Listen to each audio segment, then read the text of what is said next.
My focus here in the next 20 minutes will be on moral injury.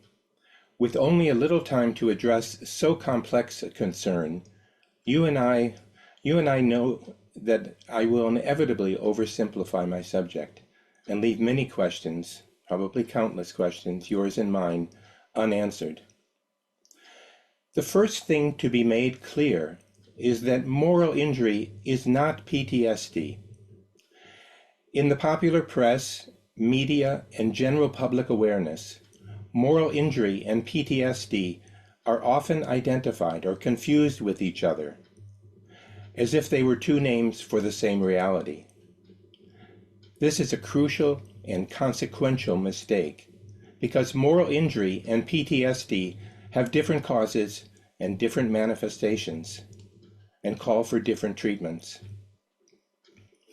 If we must deal in acronyms, moral injury might be designated PTSR, post-traumatic stress response. Moral injury is a natural response to trauma, in this case, moral trauma. It is not a mental disorder. On the contrary, it is the absence of such a response that would represent a disorder. Next, the PTS elements in moral injury, the trauma and the stress, are different from those found in post-traumatic stress disorder.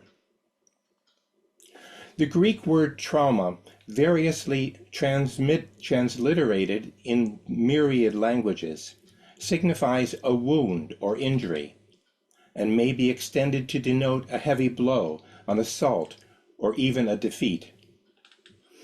What then is the particular nature of this injury? What has been injured? Where is the precise site of the wound? Put simply, moral injury is a moral injury. That is to say, not a bodily, psychic, or neurological injury. Moral injury, as the name suggests, has to do with morality and conscience, with responsibility for the lives and deaths and sufferings of others, and with the consequences of our actions, what we have done, witnessed, been a part of, or failed to prevent. Moral injury is not in our heads, as it were. It is at our human core. In The Descent of Man, Charles Darwin concludes that, quote, of all the differences between man and the lower animals, the moral sense or conscience is by far the most important, end of quote. In the view of Dr. Michael Tomasello of the Max Planck Institute for Evolutionary Anthropology, quote, it is our morality that defines us as a species, end of quote. And Harvard psychologist Dr. Steven Pinker claims that our, quote, morality is close to our conception of the meaning of life. Moral goodness is what gives each of us the sense that we are worthy human beings, end of quote. Put simply, it is our deeply ingrained sense of right and wrong that make us unique, that make us human, that separates us from every other animal, and this distinctiveness grants each of us our humanity. University of Chicago philosopher Martha Nussbaum has spoken eloquently to the fragility of goodness, and perhaps nowhere is goodness, ours and others, more fragile than in war, where the human stakes could not be higher. Indeed, as Gitta Sereny, author of Into That Darkness, has reminded us, our core moral selves are brittle, our goodness vulnerable to injury. And in her words, quote, if morality is extinguished, there is no human being left, end of quote. Many former combatants I have worked with speak of moral injury as a soul wound. No matter that you may not believe in souls. I didn't either, as one former terrorist in Northern Ireland told me, I never thought I had a soul until I lost it.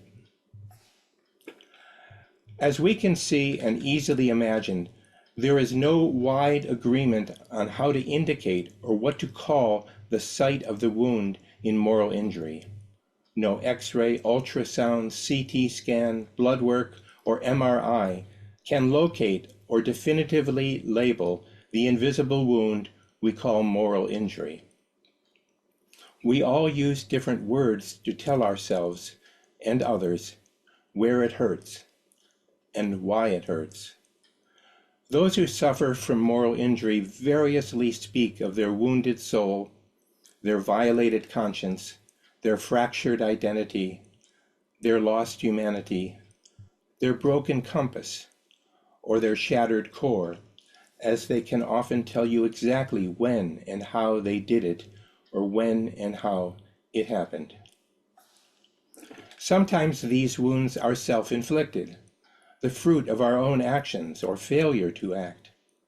Other times, the victims are only unlucky bystanders whose wounds represent the collateral moral damage of living in dark times. So what do moral injuries look like?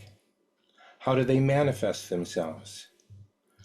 Some of the common post-traumatic stress responses to moral injury are the following: guilt, shame, outrage, remorse, depression, grief, alienation, mistrust, and despair. The stress or agony of the morally injured takes many forms, which may seem unwarranted or disproportionate to others who may try to convince the wounded that they have nothing to feel guilty about, nothing to be ashamed of, that there is no reason to despair, to hide, to leave their life work, or abandon their lives. Absent here are the signature symptoms or syndromes of PTSD, such as hypervigilance, startle reflex, memory loss, flashbacks, hallucinations, disassociation, emotional numbing, agitation. Moral injury, unlike PTSD, is not understood as a psychological or psychiatric disorder. It is instead an understandable response to the trespassing of a moral boundary, the violation of something sacred, essential in us. The transgression that lies in the dark center of war is, of course, the killing of a fellow human being, and for that matter, the destruction of the world, the destruction of nature, the destruction of human art and artifact.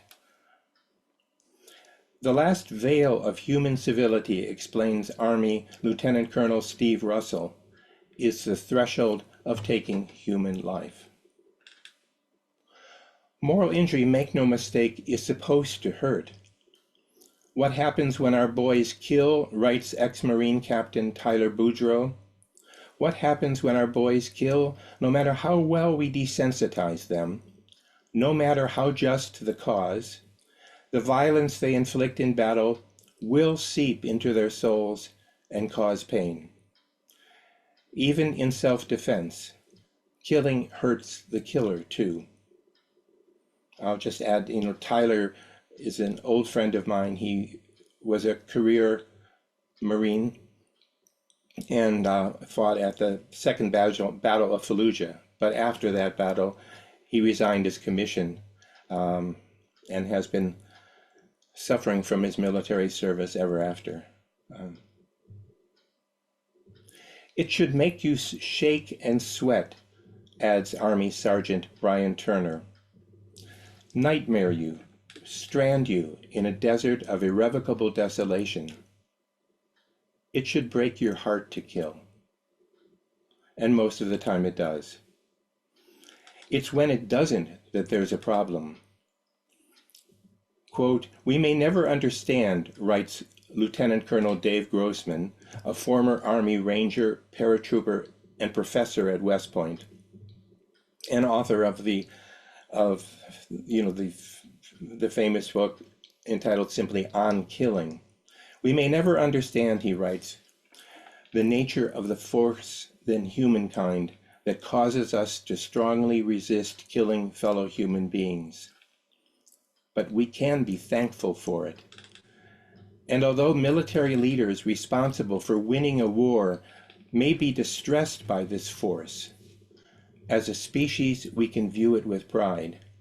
It is there, it is strong, and it gives us cause to believe that there may just be hope for humankind after all.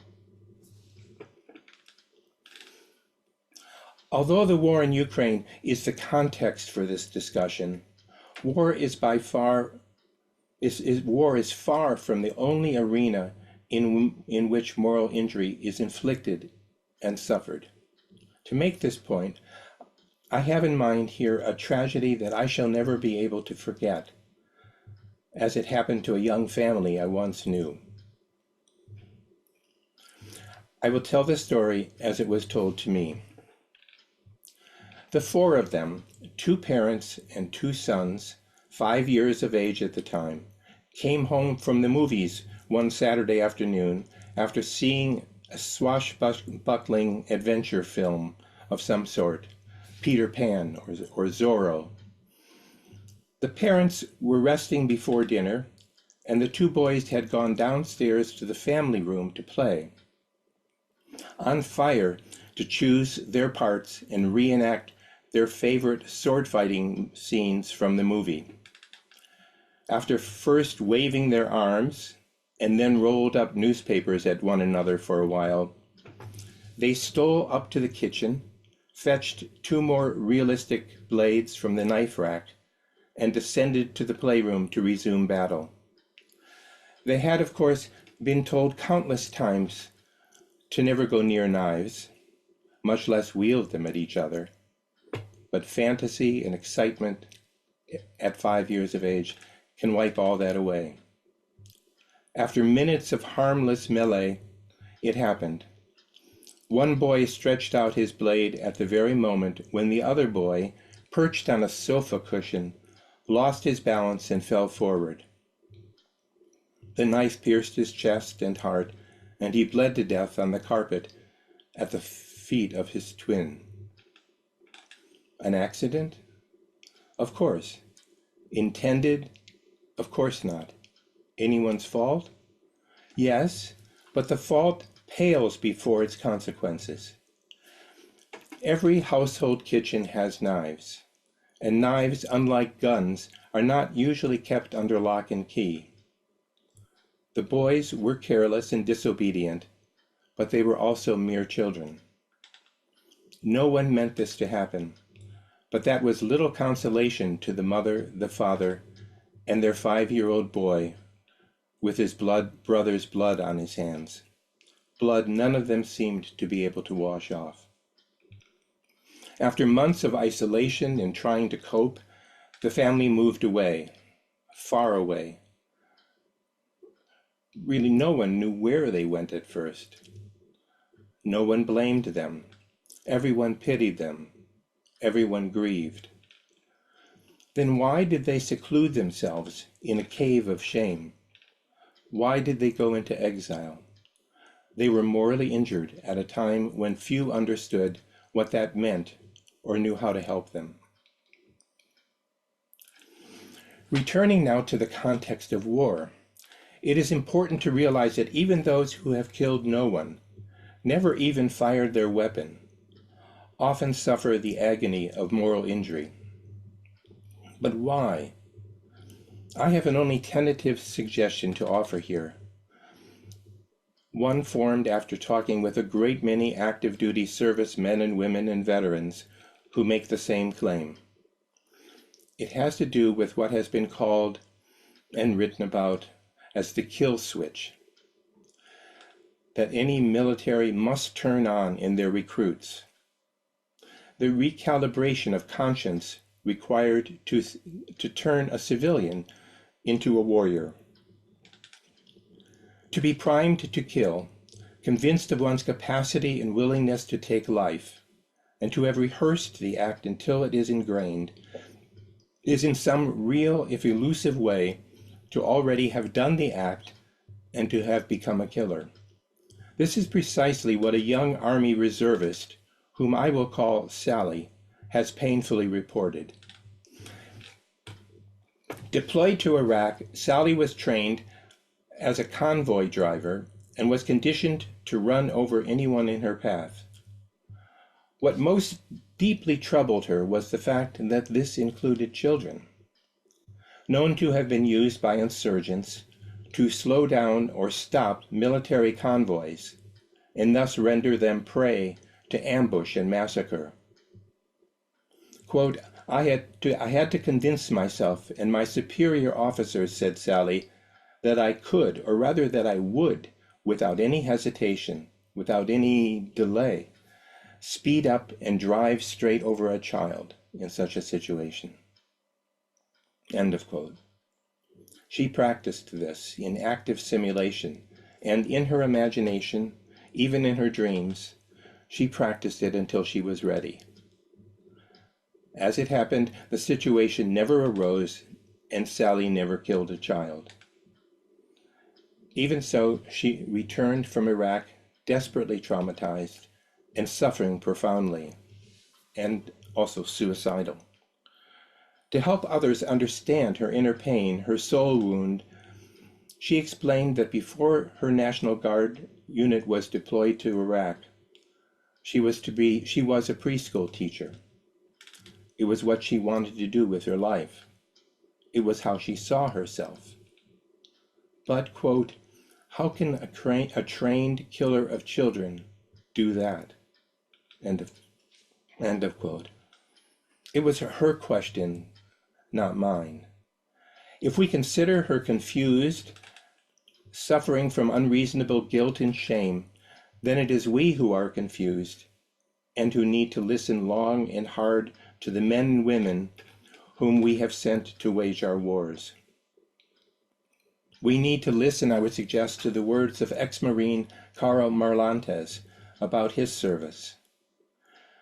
Quote, the Marine Corps taught me to kill, but it didn't teach me how to deal with killing. End of quote. And to the enraged and grieving mother of Noah Pierce, a young Iraq War veteran who killed himself in 2007. Quote, the United States Army turned my son into a killer. They trained him to kill to protect others. They forgot to untrain him, to take that urge to kill away from him. Now, in the short time that remains, I need to address treatment. The path to recovery for the morally injured. Here I want to repeat and emphasize that moral injury is not a mental illness or a psychiatric condition. Now, complex PTSD includes moral injury. In other words, the moral injury and PTSD are very often entwined in each other, but they do have to be understood separately and treated differently. So here I want to repeat and emphasize that moral injury is not a mental illness or psychiatric condition.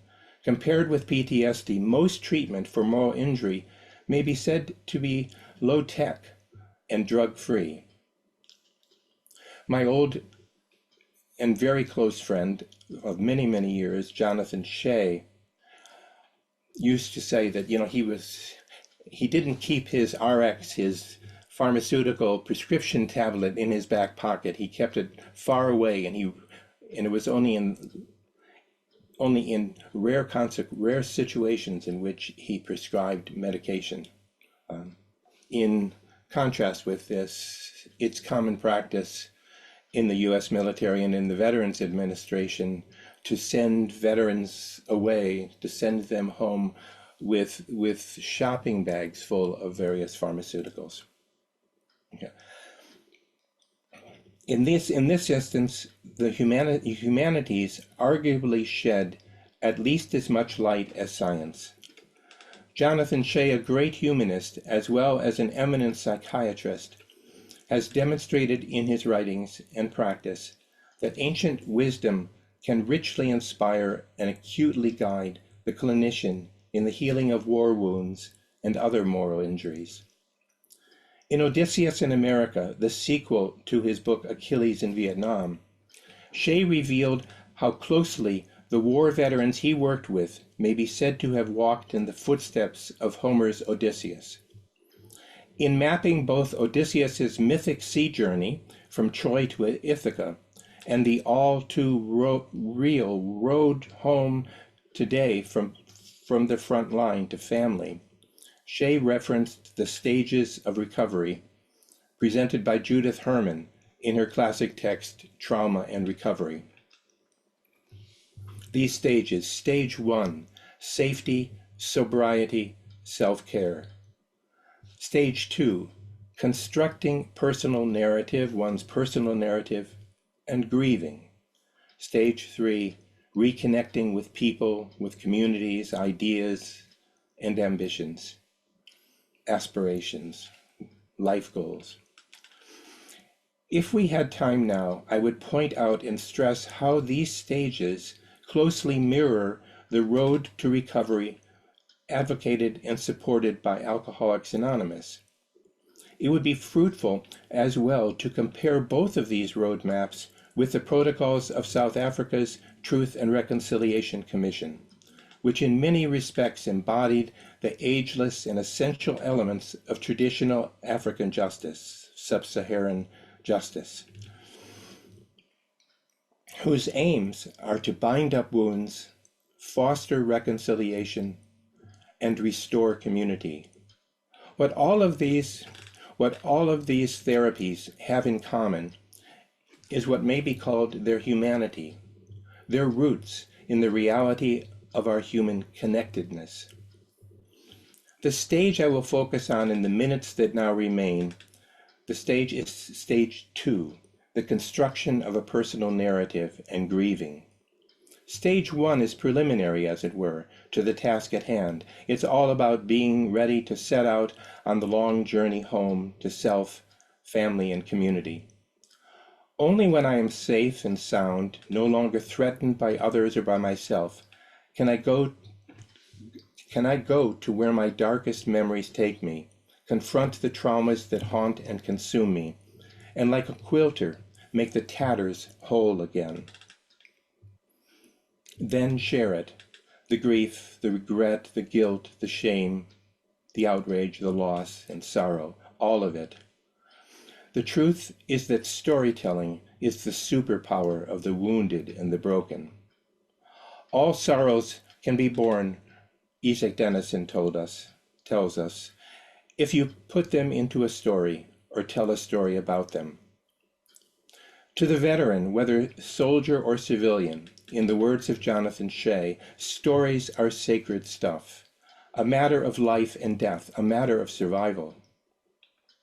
Stories bind wounds, reknit the self, and reconstruct community. That's the real obsession, writes Vietnam veteran Tim O'Brien in The Things They Carried. That's the real obsession, all those stories.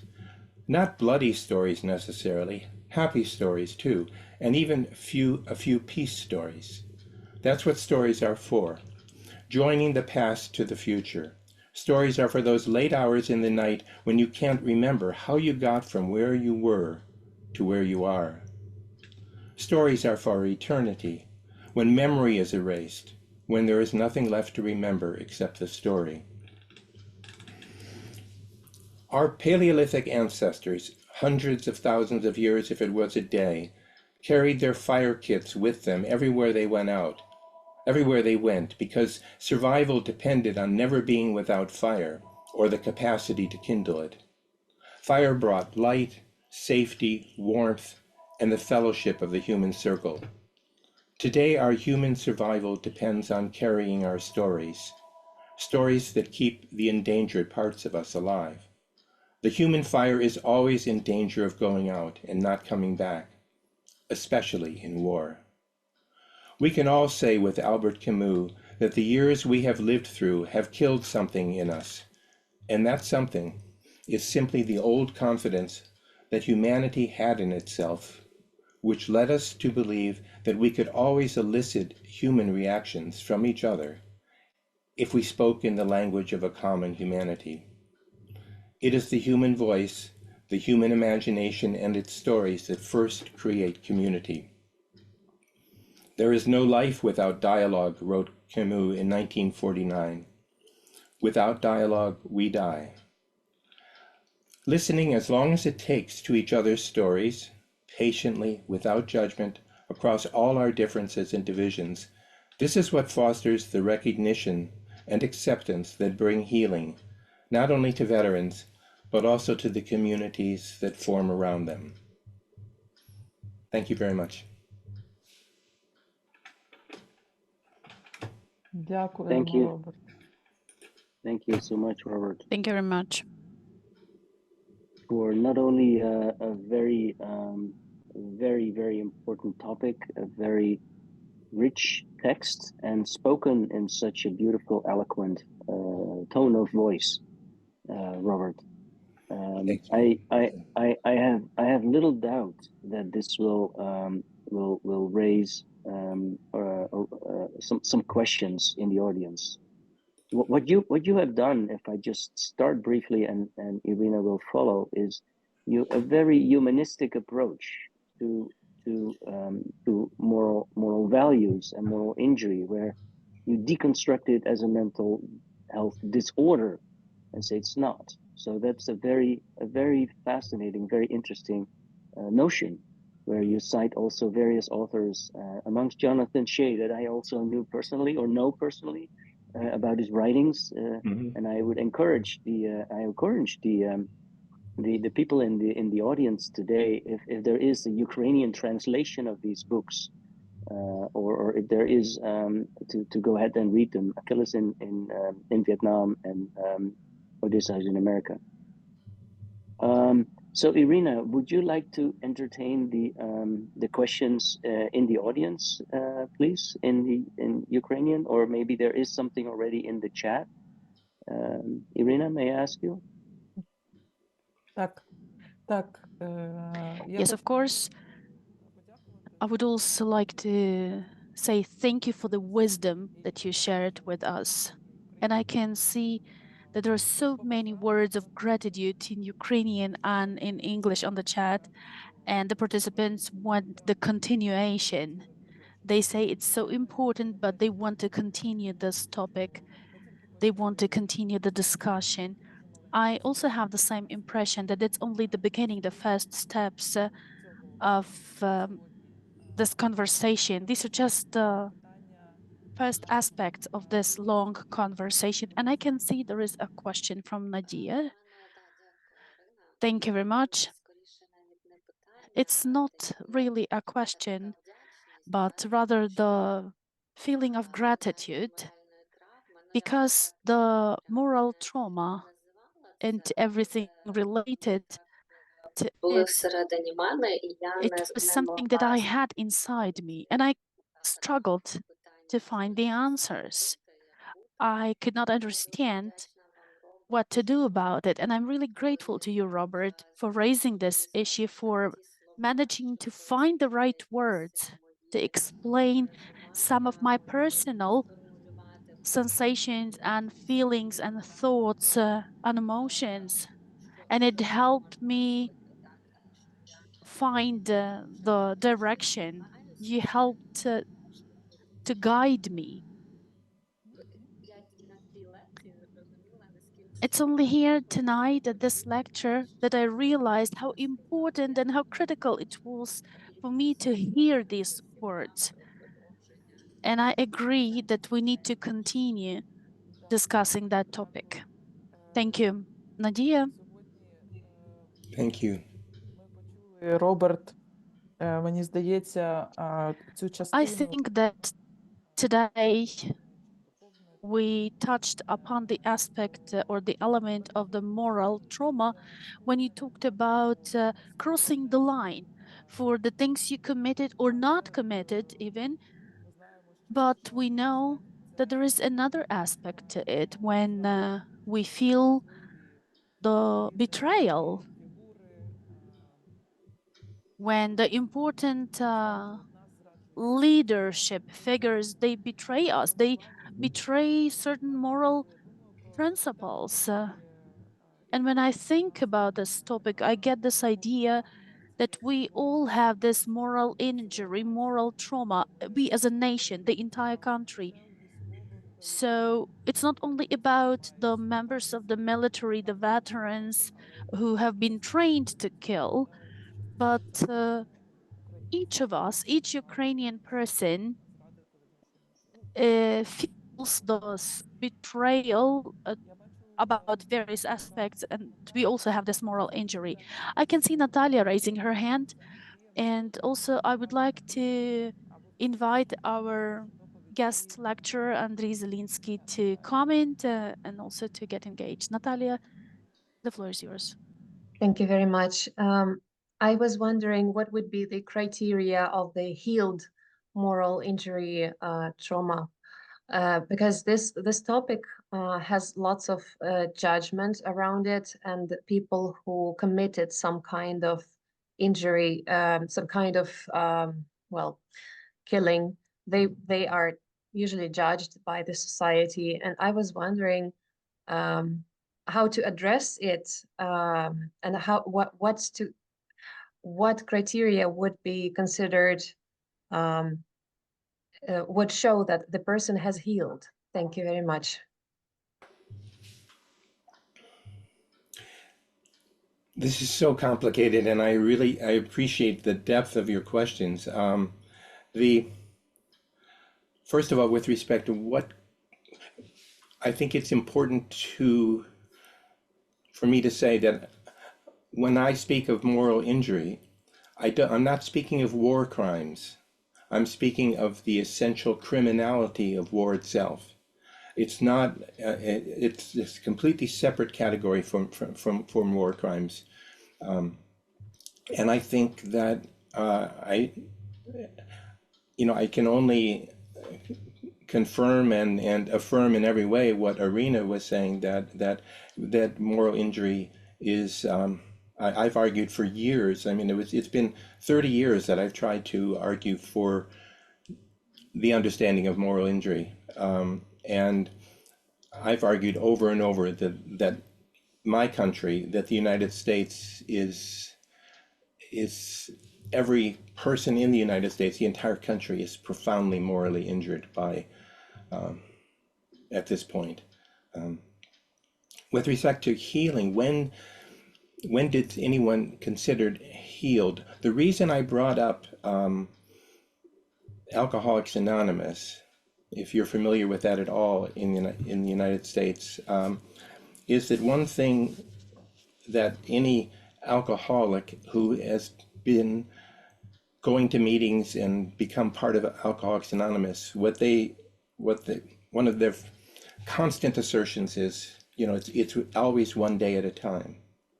And I don't think moral injury is not a wound from which one ever heals, I don't think. It's not a matter of healing. First of all, the first success is that people have not taken their lives. One of those people I worked with for years, Bill Mahady, he was a chaplain in Vietnam, a Catholic monk, a Dominican monk, Catholic chaplain in Vietnam. He left the military and worked for the rest of his life with veterans. The oldest of his veterans was from the Spanish-American War, and until he passed away, he worked with veterans, in Iraq and Afghanistan. So across all of those wars, across all of those decades. And that was one of the emphasis one of the things he emphasized was that you're never cured. And I remember being at a small meeting, a conference that I had organized in Massachusetts, in which Bill came out from California to speak. He was just about to speak and he got a phone call. He excused himself for a moment, broke down crying as he was listening, and said he would have to delay his talk a bit and all he could say was, I thought he was over this. I thought he was on the other side. And this was someone who had who had been out of the military for 30 years, and he just received word that he had taken his life. And he said, I thought we were there. So first of all, one is healed as close as one comes to. First of all, the first sign of that is that they are still alive and affirming life. The more that they can, my brother returned from Vietnam, and his path to healing, if it was across 40 years. And I always describe his emergence when he re-experienced and rediscovered joy, and that was with the birth of his grandchildren. Up until that point, I think he was enduring. I think he was surviving. He was enduring. He was coping, and he was strong. But that strength took everything he had. There was a certain point in his life when he rediscovered joy, and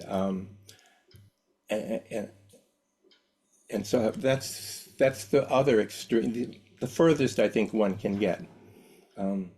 I hope that in some way responds to the question. Yes, thank you very much. So basically, does this mean that this is accepting that the choices they had to make back then were the best choices they could make back then? Especially once they did not have a choice, really. The choices that someone made in war, you mean? Or, I mean, it depends on what the wound was. The young boy who was the son of a colleague of mine, who took his twin's life, he will never say that was a good choice, you know. But those who go to war, I worked for years with former combatants and ex-prisoners in Northern Ireland. All of them believed profoundly in in the cause they served, and they said, in the same circumstances, if those circumstances returned, they would not change any of their actions. Robert, maybe before we go to Andriy, maybe a brief question, if I may, and as Irene also said, this could go on for a long time. One brief question, if I may, because what many clinicians who are also listening into this conversation may wonder, there may be so much shame to disclose acts of commission for having taken somebody's lives, for instance. And it is that first step. And maybe you could speak briefly to how you would advise somebody to facilitate, to disclose, to overcome the shame that they feel, to, as you said, to start a narrative in a context, and then maybe go on to a reconstruction of the shattered reality. It was a brief question. I hope I can find a brief answer, but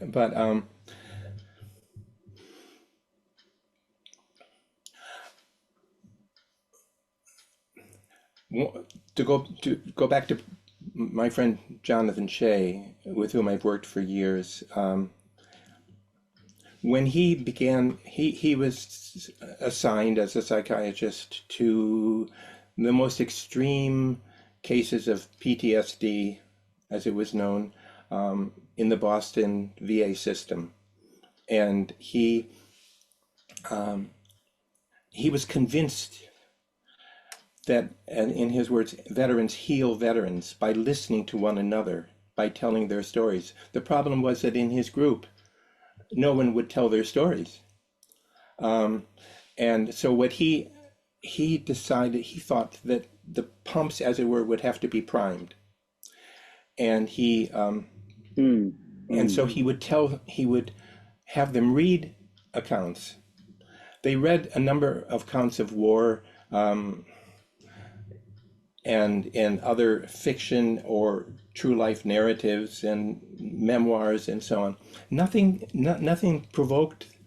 They listened. I mean, they read, they listened, and they discussed, but none of these stories brought anything from them. They didn't provoke or evoke their stories, their narratives, the construction of their narratives. Then he decided to try Homer. He to try the Iliad. Yeah. And it all erupted. I mean, they began, and they said, this guy, Homer, this guy gets it. He was there. This is my story. And they began to tell their stories. And that was the birth of that book, Achilles in Vietnam. Yeah. And I led a seminar at for the Veterans Administration for 10 years. And I used a whole range of different stories to provoke, the stories of those whom I was working with, to construct their narratives. And but in Jonathan Shea's case, and what I learned from him was, you don't tell a story, you don't have Vietnam veterans read Vietnam stories or whatever. So I used literature. I used, for instance, in one group, for one session, I used Franz Kafka's The Metamorphosis, and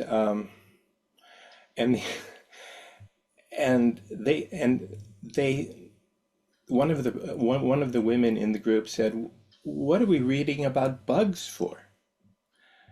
And one of the others said, "I'll tell you what we're reading about bugs for, because I've been on the hospital.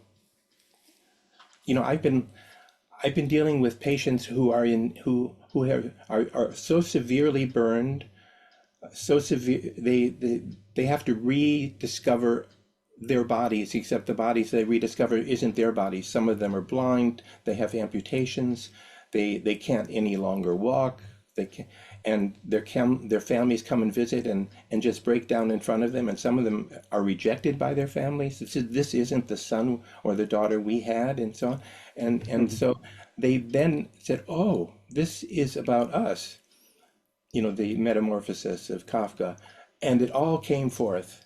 And so that's a roundabout story, I suppose, to tell. But I found over 10 years that if you choose the right literature, like Roddy Davis's The Woman Who Walked Into Doors, they don't realize at the beginning that they're reading about themselves, but it's a story about a woman who didn't walk into doors, but who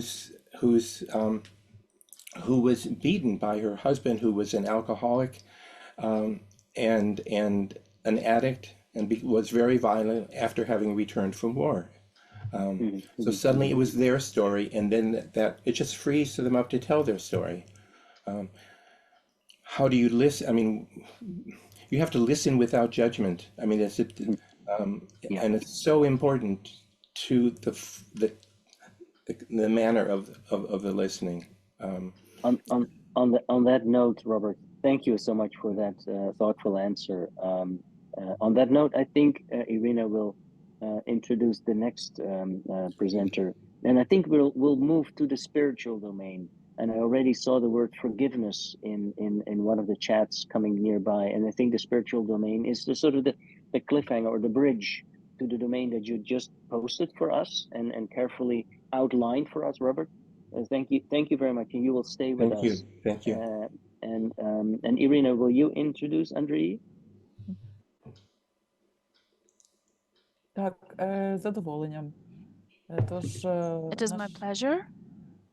Our next expert to speak is Reverend Father Andriy Zelinskyy, the priest of the Ukrainian Greek Catholic Church. He is the chaplain, and he is the advisor of the head of the church on communications.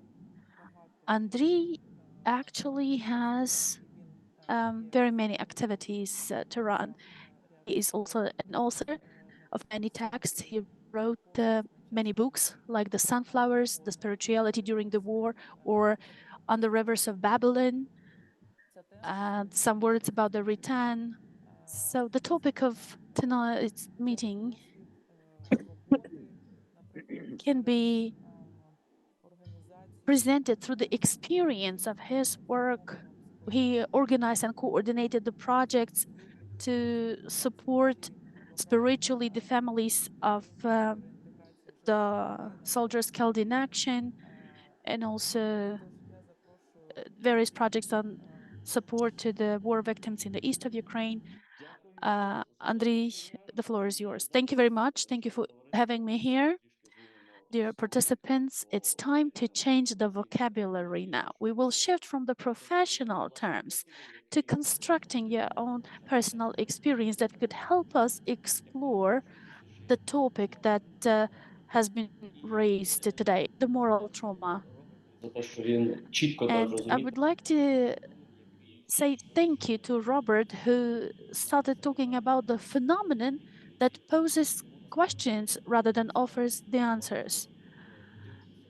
That's another proof to the fact that we need to talk about this. We need to voice this out. We need to be looking for the paths, for the proper analysis on this way to healing. Even if it's not possible as a destination, we can still talk about the support on this path to healing. And in order to talk about this phenomenon, I would like to express my opinions within the allocated time. Well, I have been in the military since 2006 and I have been in the war since 2014. So the first formal permission or permit license as a military chaplain that was given to me was back in 2014. And now I have been in the trenches for 4 full years, and I'm working as a chaplain, but I'm also regularly traveling to the front lines with various projects, supporting the veterans, supporting the combatants, and I always talk about this phenomenon of going beyond the lines and frames of the civilization. Civilization is a certain structure with the principles and values, and the war is about crossing that line, about uncertainty. At different times, it has a different intensity, and today we can see what is happening with the Ukrainian society, and we can see how the war is permeating everyday's life and how it disrupts the protected, the well organized order of life. So the war is the experience beyond the boundaries. It is reflected, it is manifested as the daily routine now, disrupting the principles that we use in the relations with other people. So it is the verge of our humanity, which is this boundary. And by the way, tomorrow is Friday, an important religious holiday for the Christians in the United States. And in the American magazine, I published an article on boundaries of humanity, of humanness. So now we are in the context of uncertainty, we are beyond the boundaries, but we want to keep this verge of humanity, of humanness. So war, I would say that it still has boundaries quite clear, and one steps beyond this boundary. This is what we can call this moral trauma, moral injury. So the first form of this boundary, we could observe it when the large part of Ukraine was occupied by Russian soldiers, because the behavior we've seen, well, it showed lots of cruelty and violence, and like we've seen in Bucha and Yehidne and other cities, and mostly it was unprovoked violence and unprovoked cruelty.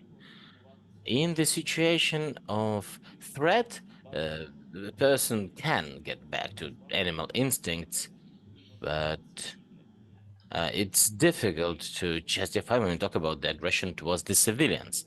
So the level of cruelty, which was unjustified towards the civilians, and in Yahidne village, that story was on the cover of the Time, I think.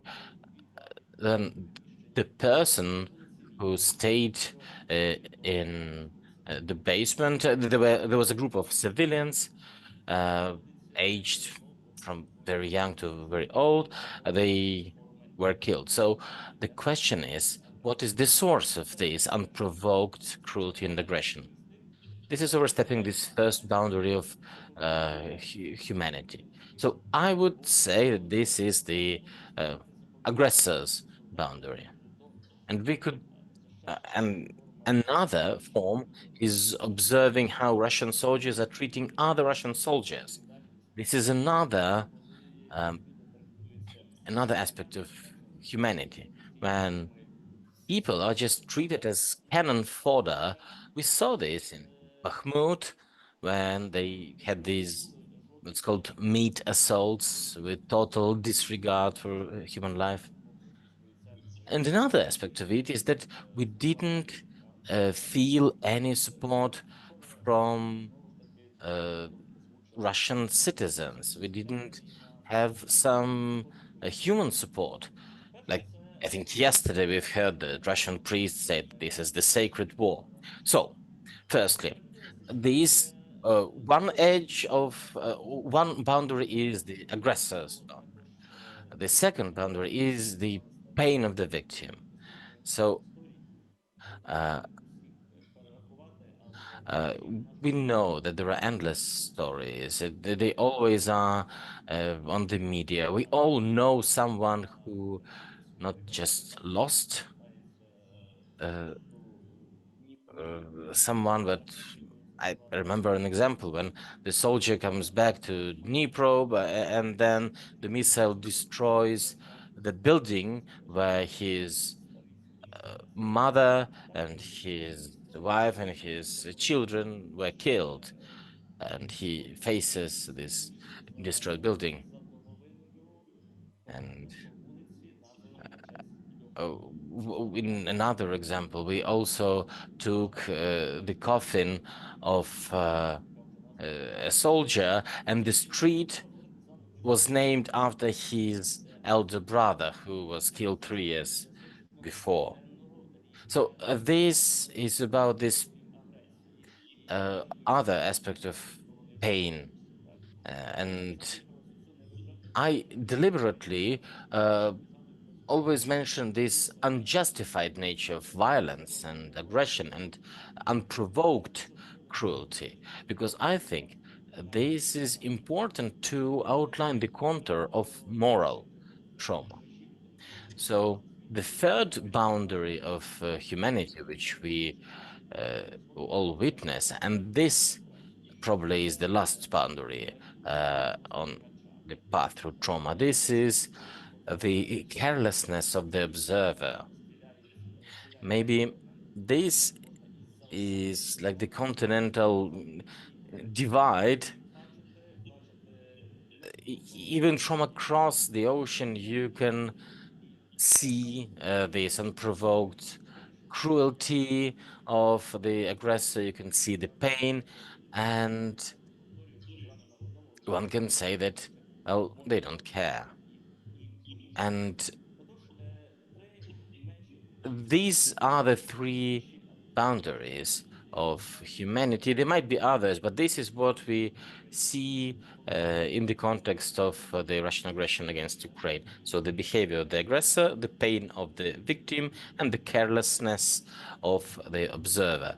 So overstepping these boundaries puts us in a situation where our world, the world in which we live, which was constructed around us, it just falls apart. It loses all meaning, and then we have to find some sense in all this. I am deeply convinced that humans, like people, is about the process of responding to what's around us, to the context, and it's about being born again all the time. So people, a human is born on the path, from things you hear to things which is reflected in your mind. And first and foremost, it's about this construction of oneself as a human when we convert the real into the reality. So the real is what is around us, which does not have any symbols which we assign yet. And when we construct it into the reality, so the moral injury, I think, is about humanity, humanness. Just like we convert the real into the reality through the process of verbalization or conceptualization of our experience. We process our experience verbally, we visualize it, we write some texts, the texts which become the logic of our personal being. So a human is born on the path while traveling. This becomes the code of our personal life, and we define some moral standards, some moral boundaries. And Robert mentioned a lot to this aspect of personality. I want to get back to moral injury here. When we talk about stepping over this boundary of humanness, we are talking about some universal human experience which happens in the process of converting the real pain, the real experience of pain, into the reality, into the way I call this pain, into the way I describe this pain, the way I outline it. Here we have this space, which Robert already mentioned, the space of storytelling. It's about how we verbalize it.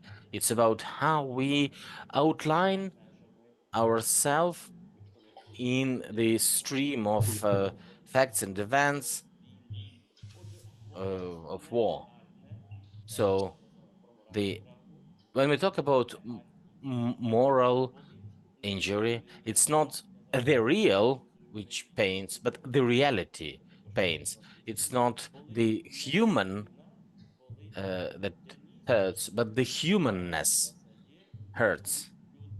The humanness inflicts pain onto the human. It's not the real hurts, but the reality, the reflection inflicts this wound. And then if we do not rewrite this text, this verbalization, it would always keep reflecting the pain into our experience. Now I want to get back to the notion of the military. It's also important because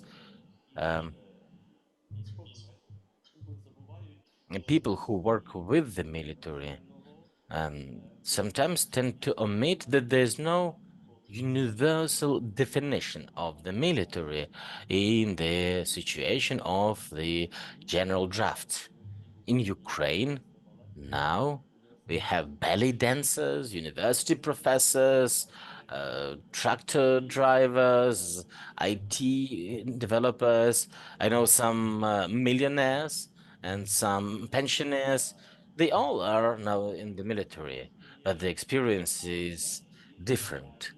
And the real and the reality for these people is different. And the aspect of moral injury is different because they have different ethical codes. They have different expectations when they enter the war. And moral injury actually comes when you have to act stepping out of the values system, and you have to act contradicting your expectations to expectations of reality and humanness.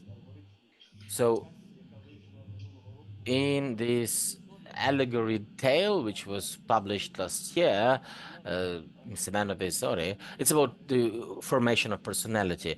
I suggest the following allegory. The I, the self, is on the intersection of three vectors. The interaction of self and I, the way I have my personal dimension, uh, with humans, with other people, and in general with the world outside. So these three vectors. So there's the I. So the constructed I is what is vulnerable for the moral injury, depending on the ethical norms I have when I start combat. So when we talk about this evil nature of the war, we must remember that moral trauma always unfolds on some background. This constructed I carries certain culture, and this culture is a 3D culture, so to say. This is the individual culture, what I have in this world. Also, there's the corporate culture, the culture of the unit, which also really depends on the type, on the branch of the army. Are they assault guys, or a salary, or artillery, or they might have different values, different culture within the unit, and different conditions, uh, different conditions of stress as the coping mechanism in different branches of the army. And also there is the general background in which we all live, which is replicated in the media. Robert gave us examples, and we need to remember that in the US, well, people who live today have not seen war on their soil, and this is different. The US troops and of course, they took part in wars, and uh, but there is always a background to moral injury, and the background might be different. For a human, it's much easier to justify some acts, or maybe there's no need to justify some acts when the human is defending their life against some unjustified aggression. Then already there is the moral advantage. And this doesn't mean that we can avoid this moral injury, but these factors affect the scale of injury. So, as I said, there is the general culture when we understand that we are defending ourselves, and if we stop defending ourselves, then Bucha, Hostomel, Yehidne, Mariupol will be happening again and again.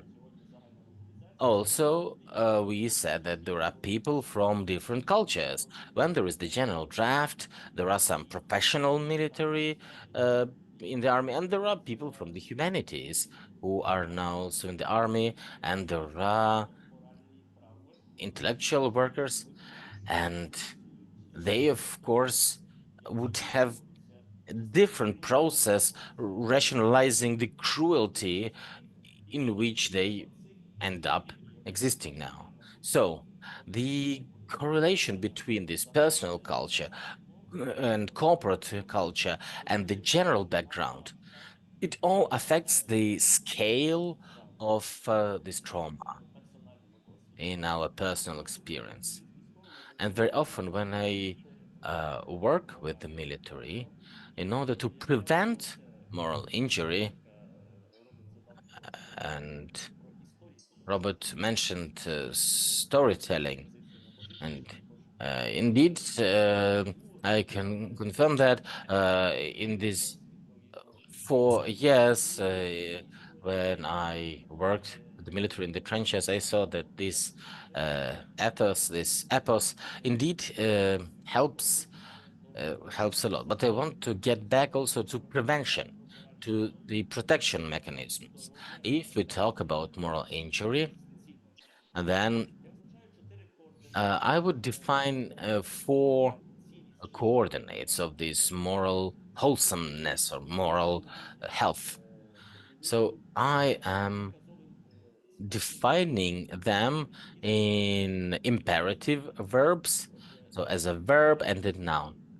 And they set up regular coordinates to seek truth, to select goodness, to defend justice, and to contemplate beauty. So, of course, in the context of a combat, well, choosing goodness might be difficult because you might ask what's goodness, and also contemplating beauty in war might be difficult. But I deliberately define these as imperative words, imperative verbs to show that this is the process. To seek truth doesn't mean to own truth. It's to have the intention to strive for truth, and choosing goodness is it's about arming yourself with the intention towards goodness. And defending justice, it's not about idealizing the society, but it's about being able to respond when justice requires that. And contemplating beauty, it's about searching for moments when beauty might reveal to you even in the midst of the chaos of war. So all the 4 coordinates, they verbalize the intention. The intention is very important when we talk about the preventive measures. They are not stopping the moral injury from happening, but they can cushion it. If the intention fits in the personal context, in the corporate and the general context, it softens the blow. And this becomes the foundation with starting from which you can move on further in the journey.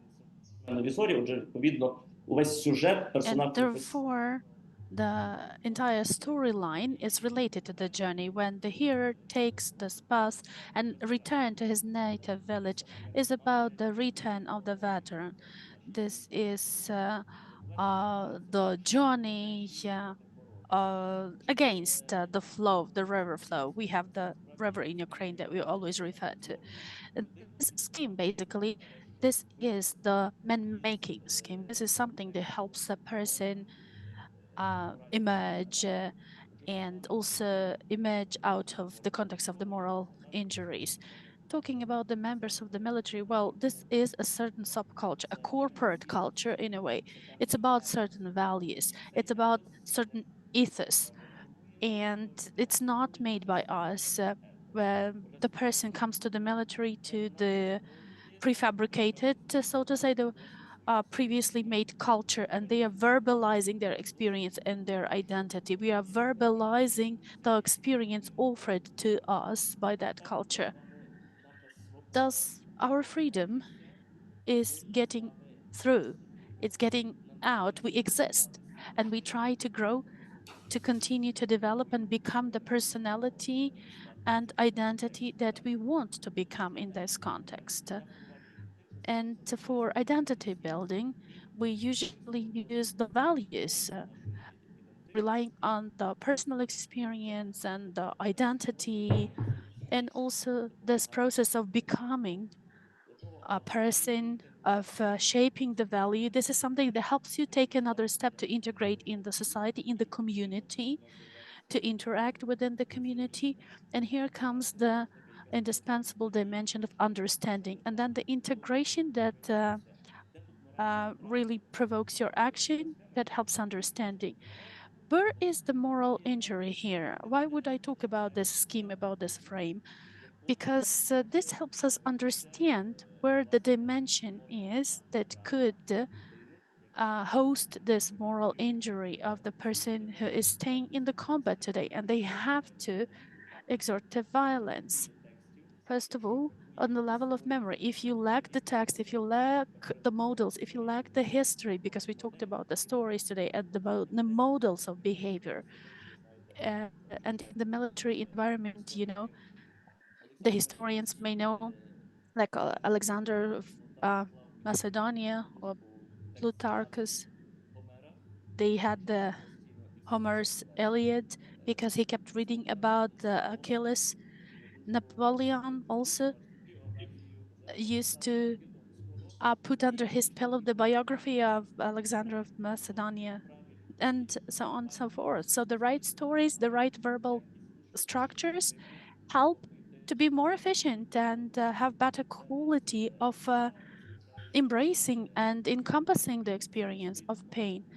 And also certain moral values are helpful. On the one hand, they are the cause, the reason of the moral injury, because when the actions contradict with the values, that causes the big feeling of shame and fear, and it disables the integration.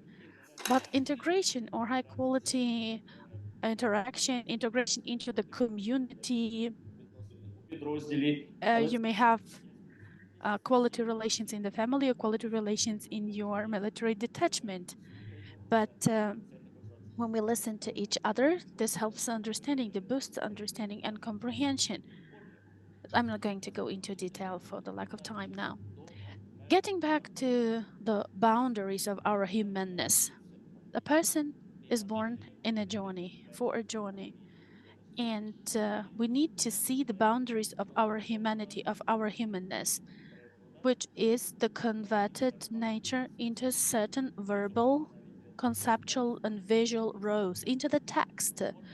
Humanity, humanness, it's about the text. When we talk about the moral injury, we talk about how our humanity hurts because the actions that the person could take, that a human could take, contradict their set of values. Therefore, it's painful. That's why we need to continue ensuring the process. The journey must continue. The coordinates, the dimensions that I suggested, they help us to protect ourselves and sometimes to really find your way out and resume your solid ground under your feet. I was talking about the intention to make choices, to choose the good, to search for justice, to contemplate the beauty, which has the moral and ethical aspect to it. This is actually the map from the book. I would like to show this book in conclusion. Here you have this map, and this is the section of the journey for the hero that he takes to build his identity. This is where this hero sets out from, and from this river banks, and this is the section illustrates the return of the veteran. He would have to cross the river. He would have to go through the difficult landscape to get to the actual change and the new place. This is the journey for the return. Now, when we talk about the moral injury, it is also relevant. It's a fairy tale. You have the characters, mythical characters. Here you have the hero, and on this journey he meets the fairy, and the fairy tells him that in the middle of the night, when he has to go against the river flow, when it's slippery, he needs to keep this fairy safe. She would sit on his shoulder. He needs to take care of her. So this is the care about others, and this is also something about our agency. When you need to take care of somebody as the manifestation of love, And this is to confirm that you have the right to be human. You have the right to love. So these are, to my mind, two important characteristics of the moral trauma, of the moral injury. The conscious intention to take the responsibility for somebody else's presence. This is something that could be helpful even in the most crucial, excruciating pain. Thank you for attention. Thank you very much, Andriy, for the well-structured, understandable, but still very complicated topic and presentation. I'm not sure how easy it was to follow your storyline in the translation, but I hope it was understandable. But maybe you could also send the link and reference to the article that you mentioned that you published. I could share with the participants. Our colleagues could read it. That's exactly why. Why I was proposing to do my presentation in English, because keeping in mind that it will be difficult, a tragedy for an interpreter. That's okay. Sorry. Can I ask a question before giving the word to Robert? Because we also like to hear from Robert. But one question that is puzzling me as I'm listening to you, Andriy. Now, as a chaplain, you started out by saying you have been in the trenches for years. I listened, you have been there for 4 years. Doesn't matter, 2, 3, 4, many years. You have seen people suffer. I think you have been close to death, people dying.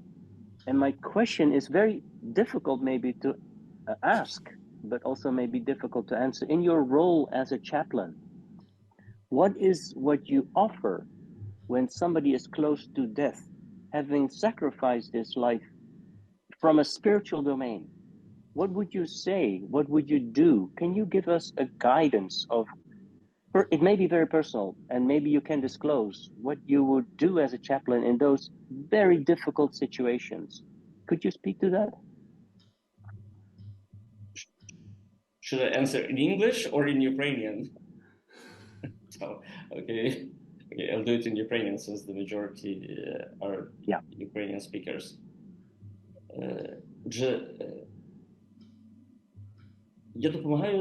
I'm trying to help them understand one obvious truth, which might sound cruel now. I keep emphasizing and telling them, since you're here, you may have many doubts about many things, except for two important facts. First of all, you have been born. And since you have been born, the day will come when you will have to die.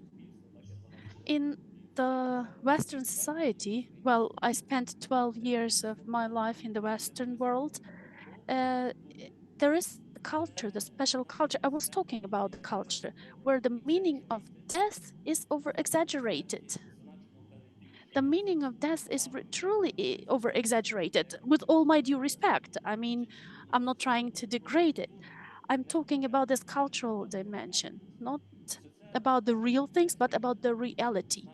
This over-exaggeration of death, of the meaning of death, is so harmful to people in the trenches that they got rid of it. They got rid of it. It's non-existent. It's not there. In the war, in the trenches, the wounds heal faster. Even if your close brother in arm is dying in front of your eyes, especially when they die very often. Personal wounds and personal experience of loss is healing very fast in the war. In the civilian world, well, the entire Ukraine today is closer to war, to death, and to the pain. To the Western eye, it looks very tragic and dramatic. We still have very different perception. And all of those participants from Ukraine here, they hear the data every day, like how many people died. We don't know the military statistics, actually, but we have the civilian death toll announced every day. If you think about it, it's been 2 years. Is it possible to feel that pain of death 2 years in a row? Of course not. you need to have this defensive mechanism switching on to getting rid of that feeling. So when we talk about the war and the trenches, the pain from loss, this wound, this injury would heal much faster. And this realization and this understanding, we have been born one day, it's time to live now, and we will die one day. So when you ask me what to suggest to do, I suggest we live, to live on the side of the good, to defend the justice, and to contemplate the beauty. Thank you for sharing. Thank you. Thank you. Maybe Robert, you would like to reflect or comment, and then we can ask the audience and Irina to help with the questions. Maybe Robert? Do you mean to reflect or comment on your question just now, or? No, the presentation of Andriy in general. Because since you were both the experts tonight. I don't really think of myself as an expert, but I've had a lot of experiences, I guess. I think Andriy, in working with, I decided slightly alter the question. I'll start with a very brief story, and that is, it happened in my brother's unit in Vietnam. They were out in the field and in a forest. They were about to go into a battle in which they expected heavy casualties. A chaplain was airlifted in a helicopter. He came down on a rope from the helicopter onto the ground, and said that he was to say mass for those who would be going into battle. He said he would hear confessions before he would celebrate the Eucharist. So he propped himself against a tree, put on his stole, and created a confessional of sorts. The men lined up about 20 feet, 30 feet from the priest, and one by one they would go forth and kneel before the priest and confess their sins and before going to mass. Well, the first soldier who went up to the priest knelt down, and within a minute or two, the priest shouted out, "You did what?" And the soldier got up off his knees, went back, the line dissolved, there were no more confessions. And to add slightly another this is all in the form of a question, another confessional, but this time in the United States. Jonathan Shea told me once that when he was at his wit's end, working with deeply traumatized veterans who had been that way for decades in these cases, he said a lot of them were Irish Catholics in Boston. So he said, "Well, have you gone to confession? I mean, your own church gives you a way of perhaps healing from those things that most trouble you. Have you tried?" I mean, Jonathan is Jewish, so he had no experience of Catholic confession, but he said, "Have you tried this?" And they began to tell their stories. Jonathan said they broke into two different categories of stories. There was one group who went to their priest, and the priest, one after another, it's not the same priest, it's not the same veterans, but they went up and asked and said to them what was troubling them. And the priest, this one set of priests, one typical response, he said, one of the most common responses was, I can't offer you forgiveness, I can't offer you absolution, because you haven't committed any sins, you haven't done anything wrong, you've served your country, you followed orders, you did exactly what was expected of you at the great risk of your own life. I can't give you absolution. I'm not going to give you absolution because you haven't done anything wrong. Now, they weren't there because they didn't think they had done anything wrong, but they were sent away from the confessional. I said, I'll bless you, but I won't give you absolution. There was another group of veterans who went to their priests, and the response was very different. They were told to leave the confessional and said, I can't give you absolution because I can't listen to what you're telling me. I can't hear you. I can't listen to this. I just want you out of my confessional, and just, if God can forgive you, God will forgive you, but I can't. I mean, I can't offer you absolution. So as a priest, with veterans telling you their stories,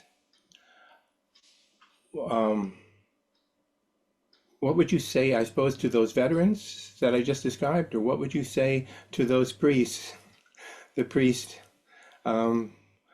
who dissolved the line of, or the priests who sent their confessional, who refused absolution to the people who came to them because either they didn't do anything or they had done something that the priest couldn't listen to.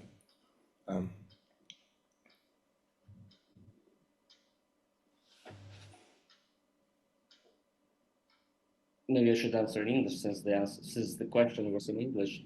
Well, first and foremost, when we speak about confession, we speak about a sacrament of healing and reconciliation. This is the official definition of the sacrament of confession. Healing and reconciliation. That's what you as a priest are supposed to do when you see a line in front of you or a human being in front of you. Somebody needs healing, and definitely if you are capable with what you can, you should do what you can do, right? But reconciliation, this is already a very important term, because we're talking about reconciling, once again, a person and a context. And that's where I try to define that moral injury occurs in between a human being and the context. The context, which is my actions, the war we are all in, all sorts of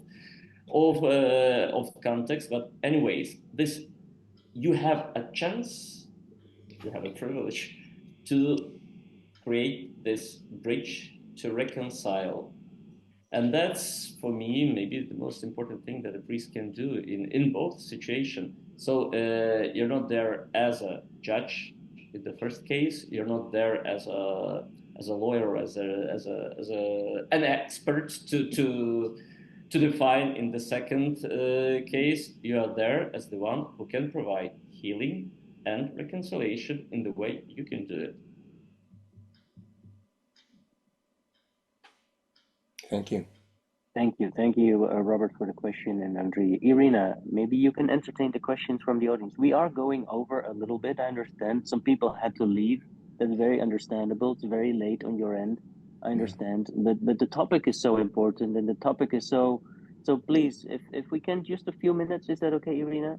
And then we will close shortly. But you've been on it for so long and glued to the monitor. Так. So we'd like to entertain in the heat of this discussion a little bit of the sentiments that we want to raise. Yes, Irina.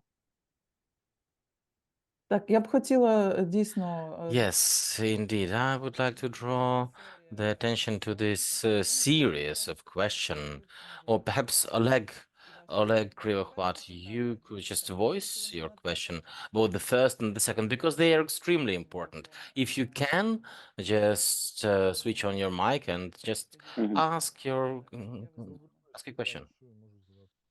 Good evening. Yes, if I may, I would like to ask a question. You can hear me, right? Yes. Because I am actually now on a mission near the front line. So the first question, how do we diagnose the moral trauma? Are there any tests in Ukrainian to diagnose moral trauma? And how do we actually differentiate PTSD and moral trauma in order to plan treatment accordingly for the one and the other? And are there any protocols to treat moral trauma? Who is Why don't you take this question, Robert, if you can? Well, I've been corresponding with Ola Hukovsky. Have I said his name properly? About questionnaires that can diagnose that the military in Ukraine are developing to give to all veterans, I think, all soldiers in Ukraine, as indications of whether they might be suffering from moral trauma. Certainly in the United States, there are 6 or 7 or 8 that I'm familiar with, different types of of questionnaires or inventories that are used to screen everyone returning from service. So yes, there are how soldiers don't like, at least in the United States, they don't like these questionnaires at all, and they very often fake them because if they answer wrongly, as they say it, if they seem to show any trauma, reveal any trauma, their discharge, their return to their families and so on is likely to be delayed and so on. And also, if they want to continue in the military service, they can be prejudiced against by revealing this kind of wound, and so that they're very hesitant to respond truthfully. How do you treat moral injury? That's the second half of the question? Well, first of all, I don't think for a therapist, for a psychiatrist, I don't think it's terribly difficult to. I know this not as a psychiatrist, but as someone who's worked with a lot of psychiatrists, who's teamed with psychiatrists working with veterans. It's fairly apparent, I think, to know that there's something beyond what they feel comfortable dealing with. I received word from this one psychiatrist in Michigan, who at the University of Michigan, who had been asked by the Veterans Administration to recruit a number of his fellow psychiatrists to implement the psychiatrists at the VA, because they were so swamped, so overwhelmed with people.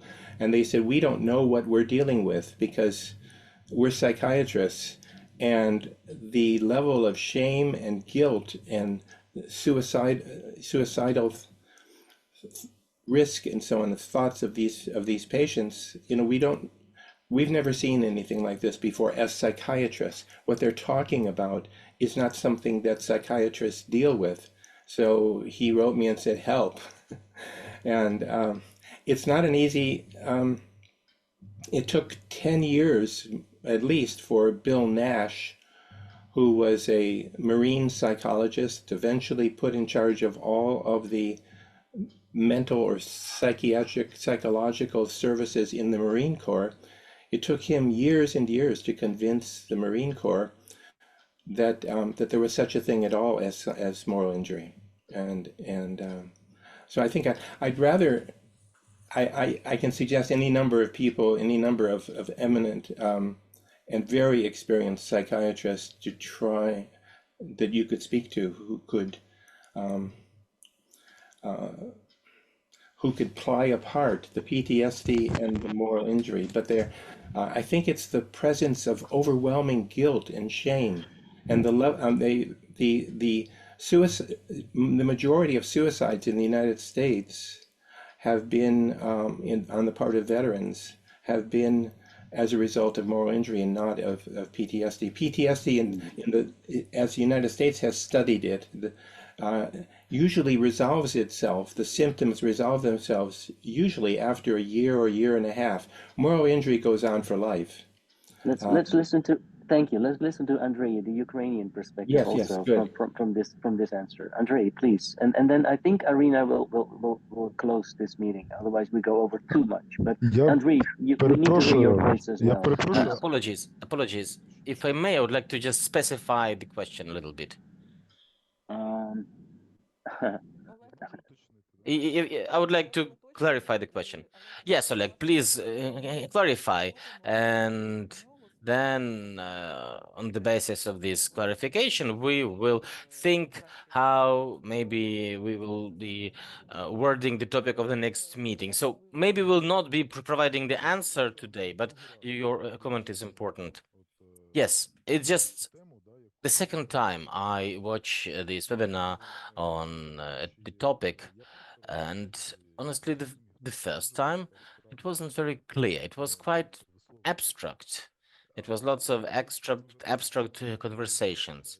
Now I thought that maybe this time it will be more clear, but it got me even more confused. I am a military psychologist. I'm a very down-to-earth person. I, for example, have some condition. I am in the military for over 2 years, and I understand what moral injury is, but I don't have neither guilt or shame. So moral injury, it might lead to depression, and PTSD also can lead to depression. So how do I differentiate? Is this depression caused by the one or the other? How do I define it? How do I understand what would be the best way to Yes. treat this person? So I Let me can run let me tests, I can do lots of things, and I'm sure that some of the clients would answer them truthfully. But even myself, how do I deal with myself then? Because I need to do it to myself first before I work with other service persons. I need to understand about this Okay. path in which I have to work with them. Thank you. Okay. Thank you. Thank you for the clarification. Andriy needs to reflect also, and then Irina. Yes, Andriy, maybe speak a few words to in response to this question and the concerns that are also embedded in this question, if I got it right. Andriy? Просто було іще запитання в коментарях, що робити. Yeah, and also I saw another question in the comments. So what do I do? Do I have to read Homer when it hurts? Well, if it hurts, first of all, clarify what hurts. It might be appendicitis. But secondly, yeah, if it hurts sometimes, reading Homer indeed is helpful. So yeah, go read. And thirdly, it's important to write your own stories, to find an ear which will hear your stories. This is another important thing on the path to healing. Thank you. Thank you for participating. And very briefly, I would like to say about the work we've been doing. We have translated this moral injury scale, the Joseph Courier's scale, which is widely used in the US. It's available in Ukrainian. Now, we are actually getting it answered. We are collecting the answers to see whether it's really adapted to our reality and what parameters there are relevant for Ukraine and what is maybe not relevant. Because we've heard today that the way moral injury is experienced in other countries sometimes might be different. Andriy said that, for example, well, defending the country, it just changes the background for this. So we still need time.